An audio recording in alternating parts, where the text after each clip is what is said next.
listen, Jerry's not a guy that we're throwing away, and I don't want anybody to think that.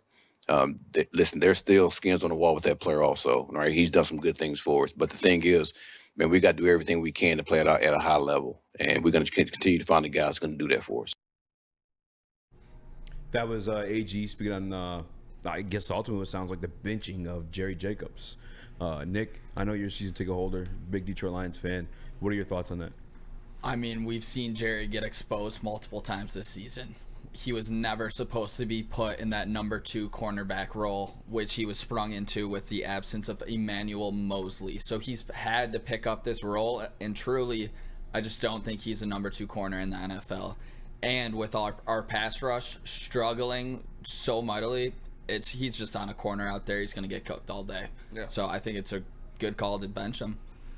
Yeah, I think, and I hate saying this too, because like Jerry, he obviously watches, pays attention. Like, at least we know the Woodward sports stuff. Anytime anything was like said either negative about him in the offseason or he just wasn't included in like the new look defense, he had always like something to say. Yeah. And made our social team feel like really, really bad. And we got to link up with him after the Falcons game and stuff like that too. But it's like, Jerry's a cool guy, man. But it wasn't gonna get better, right? It's like the definition of insanity is doing the same thing over and over again, expecting different results. Mm-hmm. If we had Jerry in like as often as we did, and shit wasn't changing, AG, his hands forced to give somebody else an opportunity. And it sounds like from listening to him that Vildor started with Chicago for a little bit.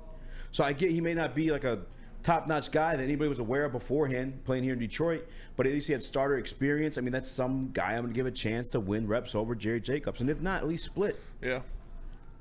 It's like Nick said, he was never supposed to be that number 2 guy. No. You signed Emmanuel Mosley for a reason. You wanted Devon Witherspoon in the draft for a reason. Jerry's solid when he's used in certain ways, but again, to Nick's point, when you don't have a pass rush either, it's going to expose that back end of your defense even more. And teams are picking on Jerry Jacobs recently. They've been going after him, and I like him as a guy. He's a great person, and obviously he's a much better football player than anybody in this room. But it's a business, man, and when you're not performing, you're going to get sent down.